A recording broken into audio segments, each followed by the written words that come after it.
네, 높은 환율과 코스피 5천 기대 어떻게 봐야 될까요? 전격 분석해드리도록 하겠습니다. 오늘 이 시간은요, 송재경 디멘전 투자자문 대표님 모셨습니다. 어서 오세요. 네, 안녕하세요. 네, 대표님 사실 이제 환율이 높아도 코스피가 너무 잘 가니까 상관관계가 약해지는 거 아닌가 뭐 이런 생각이 들긴 합니다만 그래도 최근 환율 급등은 걱정은 됩니다. 네. 어떻게 보세요?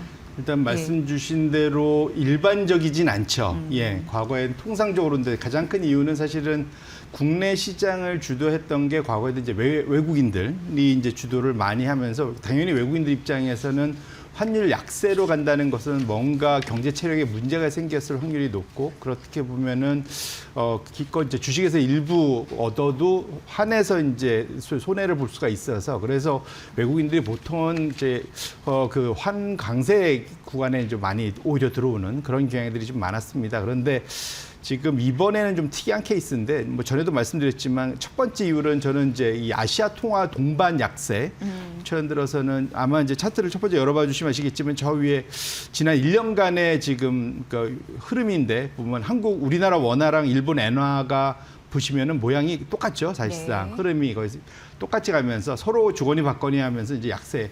어찌 보면 우리 원화가 사실은 엔화 때문에 좀 더 약세를 보인 경향도 있는데 둘 다 성과가 왔습니다. 이 일본 엔도 그렇고 한국 원화도 그렇고 수급상에서 최근 들어서는 지금 소위 해외 투자자들이 급격하게 늘면서 그와 관련된 이제 그 달러 수요가 늘어난 것들을 주 원위로 이건 우리나라뿐만 아니라 일본도 똑같은 현상이 첫 번째 있다 보셔야 될 것 같고요. 네, 두 번째는 두 나라 다 뭐가 문제냐면 지금 대만까지 포함해서 결국은 미국과의 그 관세 협상하면서 소위 미국에 직접 투자하는 부분 그것의 협상이 상당히 아주 큰 비중으로 차지가 됐죠. 그래서 일본, 한국, 대만 순으로 지금 대만 아직 확정은 안 됐지만 미국의 대규모 투자를 앞두고 있습니다. 그러다 보니까 기업들이 지금 해외에서 벌어들인 달러를 그냥 그대로 두고 있는 보통 원화로 바꾸면서 이제 자국 통화들이 강세를 보이는데 그러지 못한 것들이 또 하나 있다 보셔야 될 것 같고 네. 마지막으로는 최근 들어서 사실은 좀 작년 12월부터는 약간 강세로 좀 돌려고 했다가 일본 때문에 좀 달려 올라간 측면도 있습니다. 즉 다카이치 총리가 다음 달에 지금 의회 해산하고 지금 중요 선거를 하려고 하고 있는 거잖아요. 보통 이런 것들이 지금 일본 같은 경우는 그러니까 소위 이제 돈을 많이 풀 것 같다. 그러다 보니까 엔화가 예상 밖으로 좀 약세로 가는 금리도 올라가고 주가는 단기적으로 올라가지만 지금 엔화가 약세로 가는 현상이 이제 그런 것 때문에 우리도 좀 달려 올라간 측면이 있다 보셔야 될 것 같은데 어쨌거나 제가 뭐 계속 누누이 말씀드리지만 큰 그림에서는 아시아 통화의 최대 큰 나라는 중국 위안화고 위안화는 보시면 아시겠지만 확실히 강세를 용인한 측면이 분명 보인다. 그렇게 놓고 본다면 지금 상황에서는 우리가 환 때문에 시장을 걱정할 정도는 전혀 아니다. 보셔야 될 것 같고 아마 결국은 큰 흐름은 아마 우리 일본 엔도 그렇지만 한국 원화는 당연히 올해 안에 분명 강세로 다시 돌아설 가능성이 전 높다 이렇게 말씀드립니다. 네. 좀 그랬으면 좋겠네요. 또 희비가 엇갈리기는 하지만 그래도 워낙 좀 강세. 해외여행 가기 너무 힘들어요. 그런 부분도 아무튼 잘 풀리길 바랍니다. 그러니까 급격하게 막 계속 올라가지는 않을 가능성 이런 부분 좀 맞습니다. 지금은 수급이 재료에 우선하는 거. 근데 재료는 워낙 강세를 가리키고 있다 이렇게 말씀드립니다. 네. 자, 그리고 코스피가 오늘 사상 처음으로 4,700선을 돌파를 했습니다. 정말 이제 300포인트가 채 안 남았는데 잘 가는 건 좋거든요. 근데 우리나라 속담에 급히 먹은 밥이 체한다. 산이 높으면 골이 깊다. 이런 얘기가 있어서 혹여 조정도 또 나오지 않을까 이런 우려 섞인 마음에 좀 드리는 말씀인데 이 속도는 괜찮다고 보시는지 궁금합니다. 밸류 점검 좀 해주시죠. 말씀 주신 대로 저도 사실은 저도 이게 근 30년 시장을 봤는데 이렇게 급한 장은 정말 오래간만인 것 같습니다. 이제 99년 정도 그때 닷컴 버블 때 정말요? 예, 그때는 심지어 이제 왜냐면 상한가가 직업처럼 뭐 30% 뭐 이게 아니라 그때는 되게 작았거든요. 네. 그렇기 때문에 소위 점상이라는 것이 당시에는 뭐 매일매일 찍히고 뭐 이럴 때였던 걸로 기억을 하는데 아무튼 그걸 제외하고서라도 이렇게 지금 상황에서 상하한 제한폭이 넓어진 상황에서도 이렇게 우상향을 지속적으로 하고 있는 것은 그것 자체가 결국은 계속 좀 말씀드리지만 기술적인 과매수 국면에 꽤 지금 한 달 가까이 좀 진입해 있는 것만은 좀 분명하다. 말씀드리고 싶습니다. 근데 다만 일단 소위 우리가 이럴 때는 이제 펀더멘탈을 봐야 될 텐데 펀더멘탈에서는 과열 국면은 별로 느껴지지 않는다. 지금 차트가 열려 있네요. 지금 보시면은 이렇게 올랐음에도 불구하고 코스피 PER이 이 추정치가 가파르게 올라가면서 반도체를 비롯한 수출주들이 워낙 좋죠. 그러다 보니까 지금 주가 상승폭보다 이익 상승폭이 오히려 좀 더 크면서 PER은 지금 보시면 이제 오히려 조금 약간 내려왔죠. 예상 PER이. 네. 10배 정도 수준이고 이것은 전 세계에서 가장 저렴한 저평가되어 있는 국가로 여전히 지금 자리매김하고 있고 여전히 지금 반도체는 없어서 못 파는 상황. 그 외에 나머지들도 지금 상당히 지금 좀 소위 불확실성, 관세 불확실성이 일부 약화되면서 수출이나 이런 것들이 여전히 우리나라의 경상수지를 끌어올리는 그런 역할을 하고 있기 때문에 그렇게 놓고 본다면 지금이 이유 있는 소위 과열인 것만은 맞다. 근데 항상 아주 좋은 그 적확한 그 소위 그 속담을 말씀 주셨는데 급히 먹다 보면 체하는 정도 몰라도 소화가 좀 안 돼서 먹다가 멈출 수가 있죠. 네. 천천히 먹어야 될 타이밍이 올 가능성이 있어서 이게 그 시그널은 미국 때문일 수가 있겠습니다. 지금 미국이 좀 많이 좀 흔들리잖아요. 사실은 트럼프가 대통령이 중간선거 앞두고 이것저것 좀 뭐랄까요, 좀 과한 정말로 좀 시장이 우려스러워하는 그러한 정책들을 내놓고 있기 때문에 이것 때문에 미국이 흔들리면 같이 조정받을 가능성은 충분히 좀 열어두면서 우리 시장을 바라볼 필요는 있겠다 이렇게 말씀드립니다. 네, 뭐 삼성전자, SK하이닉스가 좀 받쳐주는 건 알았는데 뒤이어서 현대차 그룹주, 덩치 큰 그런 그룹주들이 같이 튀어주다 보니까 사실 여기까지 왔나라는 생각도 듭니다. 오늘 같은 경우에도 현대차 그리고 기아, 현대글로비스 또 52주 신고가 기록했고 해외 증권사에서도 오늘 맥쿼리에서 보니까 현대차 그룹주 평균 한 2% 정도 확 올려버리는 어떻게 보세요? 좀 완전 스포트라이트를 받고 있습니다. 맞습니다. 예. 이제 소위 전통적인 그냥 자동차주에서 갑자기 한국을 탈퇴했죠. 그래갖고 이 CES에서 제가 이제 CES를 전후해갖고 계속 CES의 최대 화두는 로봇이 AI가 될 텐데 사실 거기 미국에 스페이스 X가 있으면 한국에는 보스턴 다이나믹스 현대차가 있다. 이제 그 말씀을 계속 드렸었는데 이번 CES에서 어느 정도 그와 관련된 인정을 받았다. 뭐 네. 이렇게 좀 봐야 될 것 같고요. 결국은 이렇게 테슬라가 로봇과 우주 둘의 양쪽의 대표주인데 전 세계 멀티플은 어마어마무시하죠. PER이 200배 뭐 이렇게 되니까 그러니까 거기 근데 지금 이렇게 급등을 했는데도 현대차는 9배, 8배 PER 뭐 이거밖에 안 되는 상황이고 그다음에 지금 사실은 그때 구글 딥마인드하고 제휴를 하면서 자동차 분야에서의 AI를 넘어서 갖고 소위 그렇게 젠슨 왕이 그렇게 지난 2년간 부르짖고 있는 피지컬 AI를 가장 잘 구현할 수 있는 회사가 어디냐? 그럼 현대차 그룹이다. 네. 라고 사실은 얼마든지 미루어 짐작해 볼 수 있는 상황이 될 것 같습니다. 근데 제일 아쉬웠던 게 두뇌에 해당하는 이제 몸통은 잘 움직이는데 로봇과 관련된 거는 보스턴 다이나믹스가 있으니까요. 다만 이 두뇌에 해당하는 소위 말씀드린 소위 AI, 월드 모델 뭐 이런 것이 없었는데 세계 최강인 구글 딥마인드하고의 전략적 제휴를 이번 CES에서 타결을 했지 않습니까? 그러면 이제 소위 좀 아쉬웠던 IQ가 한마디로 좀 딸렸었는데 이제 그것까지도 소위 이제 최고의 석학이 되는 수준에 장착할 수 있는 그런 길이 열렸기 때문에 그렇게 놓고 보면 시장에서 당연히 로봇을 특히 그 피지컬 AI를 주목할 때 현대차 그룹을 주목할 수밖에 없는 상황이 됐다. 그런데 심지어 가격이 싸기까지 하다. 저평가까지. 네. 근데 여기에 또 외국인들은 뭐 거기까지 감안하게 하겠지만 우리들 알고 있지만 이 지금 소위 지배 구조가 순환 출자가 아직 확실히 또 개선이 안 돼 있습니다. 네.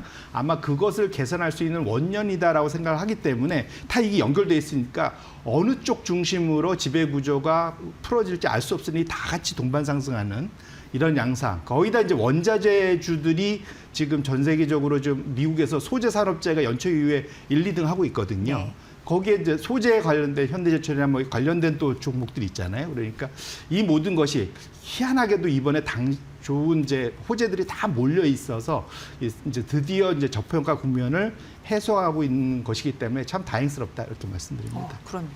그러니까 몸통 잘 만들고 그 두뇌 예. 그러면서 지능도 올라가고 게다가 밸류가 비싸지 않으니까 참 좀 구미에 당기는 분들이 네. 많으신가 보다 이런 생각이 듭니다. 어쨌든 재평가 받으니까 기분은 좋습니다. 네. 예, 많은 투자분들도 관심 있게 보실 것 같고요. 그리고 이제 실적 시즌이다 보니까 방송하는 저희 같은 경우에는 숨이 할딱거릴 정도로 준비할 게 양이 굉장히 많더라고요. 근데 이번 주 같은 경우에 미국 금융주를 시작으로 해서 4분기 실적 발표 이제 진행이 되고 있습니다. 관전 포인트 어떻게 보세요? 이 결국은 금융주 자체는 이번에 실적들은 대체적으로 다 잘 나올 수밖에 없고 전망도 상당히 좋았어야 되는 상황인데 역시 트럼프가 트럼프 했습니다. 주말 동안 얘기하면서 네네.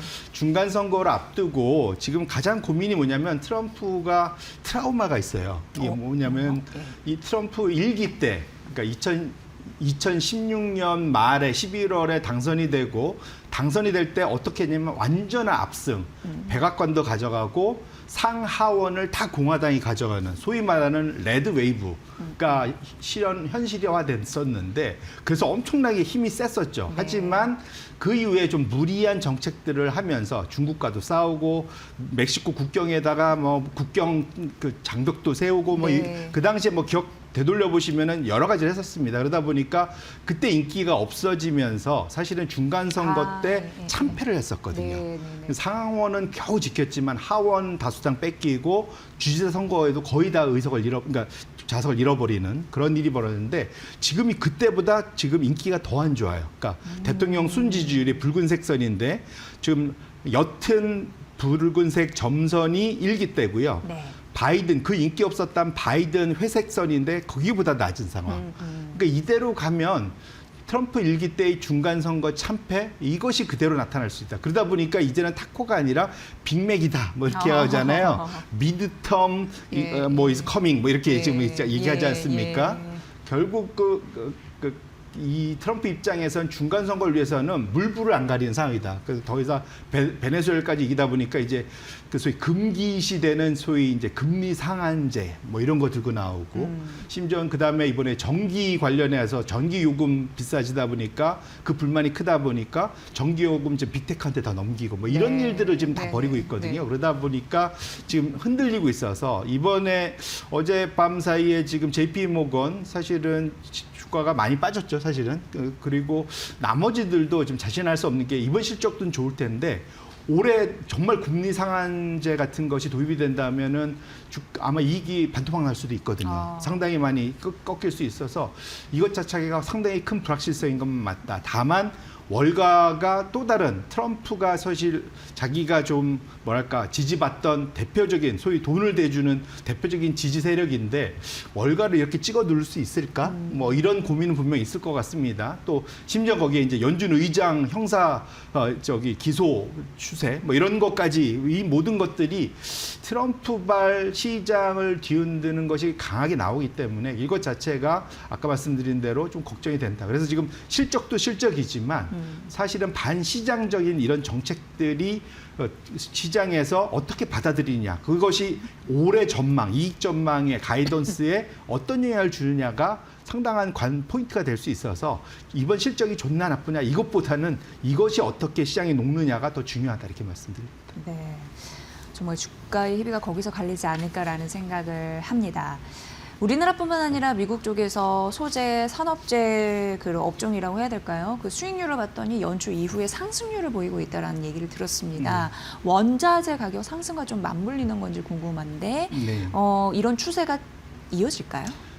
저는 매우 가능성이 높다 말씀드리고 싶고요. 말씀 주신 대로 지금 연초 이후뿐만 아니라 한 달로 늘려봐도 소재 산업재가 탑입니다. 그리고 우리나라도 드디어 이 소재 관련된 종목들이 드디어 상위권으로 올라오면서 연초 이후에 이제 업종으로도 이제 상위권으로 좀 올라오고 있는데 이것 자체가 원자재 가격의 상승, 금은뿐만 아니라 이 불확실성 때문에 이 구리, 나머지 소위 산업금속들의 가격이 연일 우상향하는 모습들, 이것 자체가 상당히 의미 있다 보셔야 될 것 같은데, 가장 큰 이유는 수급상으로 공급이 부족한 것도 있지만 그 사이에 제가 전에도 한번 보여드렸는데 전 세계 중앙은행들이 최근 1년 동안 엄청나게 금리 인하를 많이 해놨어요. 예. 보통 이것이 한 1년 정도 가까이 시차를 두고, 이제 짧게는 한 8개월, 한 1년 정도 시차를 두고 전 세계 제조업 PMI를 끌어올리는 그런 이제 인과관계가 있다는 거죠. 지금 차트를 보시면 소위 이제 파란색 선이 세계 중앙은행들의 기준금리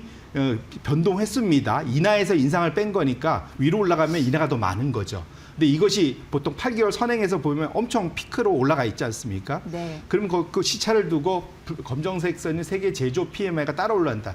제조업 PMI가 대표적으로 GDP하고의 코릴레이션, 상관관계가 가장 높은 지표거든요. 그래서 그렇게 놓고 본다면 지금 상황에서는 아마도 경기 순환 업종의 대표적인 그런 제조업이 우상향할 수 있는 토대가 만들어졌고, 이들이 무언가를 만들어내려면 필요한 것이 이제 재고잖아요. 그러니까 네. 그러한 이제 원재료들이 필요하고, 그 원재료들이 옛날에는 사실은 딱 필요한 것만 샀는데 지금 트럼프 때문에 여차하면은 좀 미리 중간에 어떻게 될지 모르니까 미리 쌓아놔야 되는, 그러니까 소위 재고를 리스타킹해야 되는, 좀 충분히 이런 상황까지 갔기 때문에 원자재 가격의 우상향, 강세는 지속될 가능성이 높고, 그에 따라서 소재 산업재 업종 또 나가서 그 안에 있는 종목들과 관련해서 미국뿐만 아니라 우리나라에서도 관련된 수혜주에 관해서는 지속적으로 관심을 가질 필요가 있겠다, 이렇게 마무리 짓겠습니다. 네. 상당 부분 시장에서 궁금한 점이 있었는데 오늘 아주 깔끔하게 다 해소해 주셔서 진심 감사합니다. 다음 주도 기대 많이 하겠습니다. 송재경 디멘전 투자자문 대표의 분석으로 들으셨습니다. 고맙습니다, 대표님. 네, 고맙습니다.